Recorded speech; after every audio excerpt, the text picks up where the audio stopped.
Vamos falar do iluminismo. Iluminismo e romantismo. Vou falar bem rápido disso aí, eu acho que, porque isso aí influencia todos nós. Na verdade, alguém disse que nós todos, nascemos no iluminismo e fomos criados no romantismo. Nós somos filhos disso aí, quer queiramos, quer não. Nós não conseguimos fugir disso aí. Nós somos pessoas diferentes dos outros que vieram antes por causa desse negócio aí, dessa filosofia. O C.S. Lewis chama o surgimento do iluminismo de a grande divisão. Porque a reforma protestante não foi a grande divisão. A grande divisão o iluminismo trouxe. Quem crê em Deus e quem não está nem aí para Deus. Certo? Mesmo que creia, não está nem aí para Deus. O Dr. Calhoun, ele chama a atenção que os grandes nomes do iluminismo sempre são retratados sorrindo. Um sorriso meio jocoso, assim. Por quê? Porque eles creem que eles e outros como eles finalmente poderão responder a todas as perguntas da humanidade usando somente a razão. Então eles aparecem sempre sorrindo. É claro que o avanço científico daquele período, século XVII, século XVIII, desculpem, principalmente século XVIII, trouxe essa percepção. É o período de muitos cientistas de destaque, como o Isaac Newton, né, um cientista fundamental para a humanidade. O poeta Alexander Pope disse o seguinte: a natureza e as leis da natureza estavam escondidas em trevas. E Deus disse: haja Newton, e tudo tornou-se luz. Não sei se é uma referência ao irmão ali, eu acho que não. Deve ser o Isaac Newton, né? Deve ser o Isaac Newton. Mas eu cheguei a considerar a possibilidade. Não, para marcar um pontinho, né? Marcar um pontinho. Gente, a influência do iluminismo é o racionalismo de Descartes, né? Descartes, francês, e o empirismo de John Locke. Na verdade, parecem coisas contraditórias essas duas linhas filosóficas. O racionalismo ele é do continente e o empirismo é das Ilhas Britânicas, certo? O Descartes, ele é bem conhecido, né? Ele tem aquela famosa frase, quem é que sabe a famosa frase do cogito ergo sum? Como é que é em português?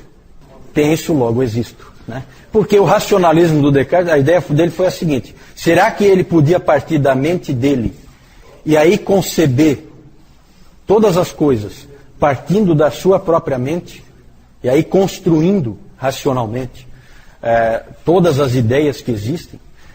Foi isso que ele fez, partir da própria mente dele. Né? Penso, logo existo, e daí eu parto. E o empirismo parece o contrário, né? Porque o empirismo é assim, ele começa do que existe. Eu aprendo com o que existe. A minha mente recebe aquilo que ela vê, aquilo que ela experimenta.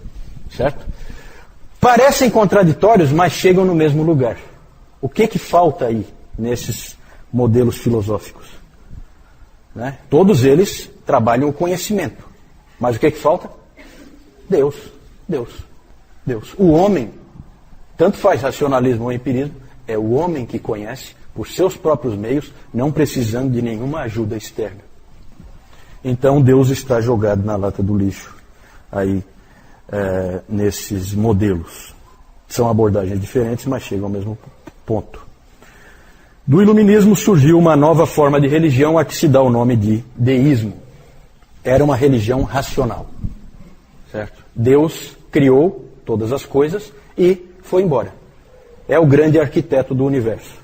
Certo? É o relojoeiro que deu corda no relógio e foi embora. E agora o homem é senhor da criação e é ele que vive, não existe relacionamento com esse Deus. Isso é o deísmo. Os expoentes aí do iluminismo são Voltaire, Diderot, Thomas Jefferson, dos Estados Unidos, né?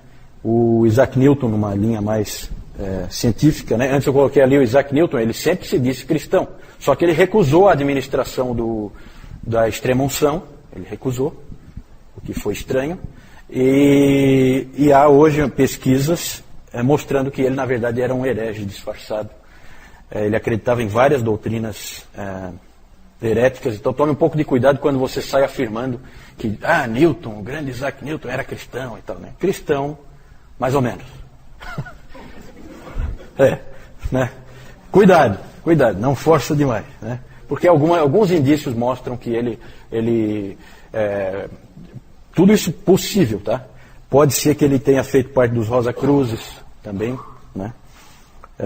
Mas ele realmente, ele era inclusive um teólogo, ele escreveu um comentário do livro de Daniel, ele lia a Bíblia, certo? Mas não sei se era um cristão nascido de novo. Não vou entrar em detalhes aí. Junto com o iluminismo, veio um irmão rebelde, o romantismo. O romantismo, ele começou, se acha, né, que começou quando Jean-Jacques Rousseau, ele estava numa ilha, diante de um lago, e de repente ele sentiu que ele era um com a natureza. Alguém disse que o romantismo é sinto, logo existo. Certo? É um contraponto, é o sentimento, né? Então, no século XVIII, os filósofos fazem uma separação entre mente e coração. Separação que não existia antes. Hoje todos nós temos separado a nossa mente do nosso coração. Certo? Porque nós fomos, como aquele sujeito disse, nós nascemos no iluminismo e fomos criados no romantismo. Certo? Nós somos filhos disso. Então, só o Evangelho pode unir de novo a mente e o coração.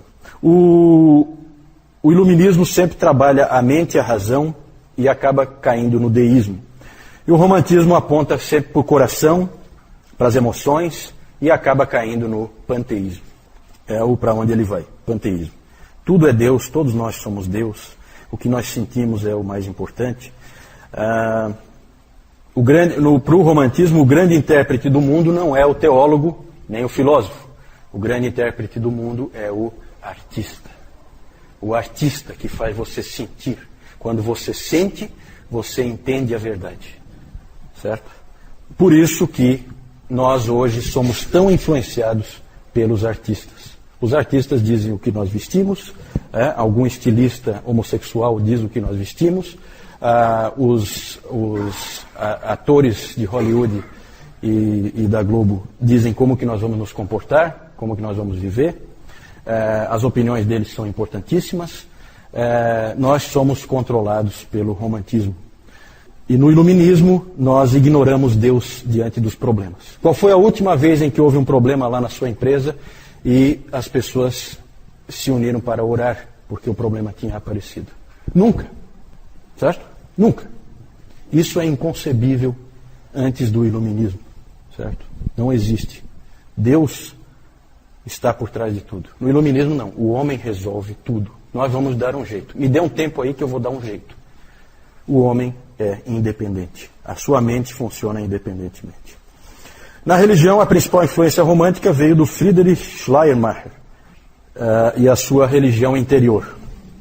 Ele era um pastor, ele começou a dizer que o nosso entendimento de Deus no Evangelho não vem do pensamento de nossas mentes, ou da revelação, lendo na Bíblia, mas vem do nosso sentimento interior de absoluta dependência, na medida em que nos encontramos totalmente dependentes de Deus. A teologia passa a ser mais subjetiva, é o que eu sinto. Eu sinto que isso aqui é verdade. Não importa o que a Bíblia diz, é o que eu sinto. Todas as igrejas sofrem com isso hoje, né? Antes se procurava minar a autoridade da Bíblia. Hoje não precisa mais. Porque se o indivíduo não sentir que aquilo ali é verdade para ele, então não é. Né? O individualismo fica fortíssimo. Porque eu sou... tem aquela famosa frase do Ralph Waldo Emerson. Né? Não sei se é alguma referência ao nosso irmão ali. Né? Mas esse Emerson é o pai do transcendentalismo. E ele dizia aquela famosa frase. Obedeça a você mesmo. Certo? É isso que todo homem moderno, contemporâneo, faz. Ele obedece a si mesmo. Certo? Ele faz o que ele tem vontade. Né? Imagine o problema que isso é para o cristianismo. Certo? Mas isso é romantismo. O que eu senti no coração é isso que eu vou fazer. Na verdade, a teologia, então, passa a ser mais objetiva. Não é mais assim diz o Senhor, ou a Bíblia diz isso. Passou a ser mais do tipo, eu penso, eu sinto, eu creio. Então, esse é o tipo de homem com o qual nós temos que lidar, tanto nos outros como em nós mesmos. Né? Homem que não pensa em Deus num primeiro momento, pensa sempre em resolver o problema ele mesmo, confia muito na sua capacidade e na capacidade dos outros, e faz o que quer, faz o que sente, e vive como sente que deve viver. Né? Esse é o homem moderno. Não foi sempre assim. Os homens que viveram antes dessas filosofias aí eram homens e mulheres diferentes. Né? Hoje em dia a gente vê a dificuldade que é para você ter as igrejas seguindo a palavra de Deus. Né? Por quê? Porque é racional. Né? É racional. O que diz ali é para você fazer. Ah, não, mas eu sinto assim, eu sinto assado. Né? Quantas vezes o Nilton tem que vir aqui falar de questões do casal, do marido ter que assumir a liderança da família, numa família puritana? Isso é garantido, eles não são iluministas, e nem românticos. Né? A mulher ser submissa numa família puritana, está garantido, não são iluministas, não são românticos. Certo? É outro tipo de pessoa. Isso vai acontecer naturalmente. Hoje é difícil. Hoje você pega um livro cristão que fala, por exemplo, sobre o casamento, e aí vem ali dicas de como que o casal deve se relacionar. E aí você vai ver, maridos, elogiem sempre as suas esposas, nunca critiquem. Como diz a Bíblia, né? Né? Recomendações assim esquisitas que vêm da psicologia, nunca vieram desse livro, né? Mas que são assim estranhas, mas que na verdade falam assim, olha, é assim que você lida com a sua esposa, que é iluminista e romântica. De outra maneira você vai ter um problema muito sério. Essa é a palavra que está passada ali. Então mudou tudo. Mudou a teologia, mudou a maneira de pensar, mudou a igreja. Por isso que a gente tem que falar um pouco de iluminismo e romantismo, porque nós somos pessoas comuns, mas as filosofias em voga nos afetam e nos afetam muito, e a gente nem percebe, porque a gente já nasce dentro dela. Né? Então a gente não tem como saber. Tá legal, gente? Vamos parar por aqui. Pode passar aí só para eu mostrar as figuras, para não ficar essa parte aí. Vamos ver se eu lembro quem são esses aí. Ó. Sempre sorrindo, né? Olha o sorrisinho irônico do Voltaire. Certo? Diderot ali em cima, Thomas Jefferson.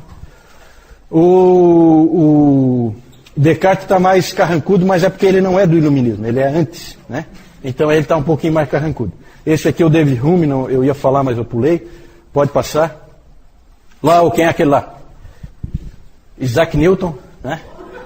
Isaac Newton com a sua cabeleira. Com a sua cabeleira. Há uma semelhança, né? Tirando o cabelo, tirando a franja, tá? Né? John Locke, aqui embaixo. Esse aqui é o Schleiermacher. Tá meio doentinho, né? Já tá com o pé na cova, coitado. Esse aqui é o Rousseau.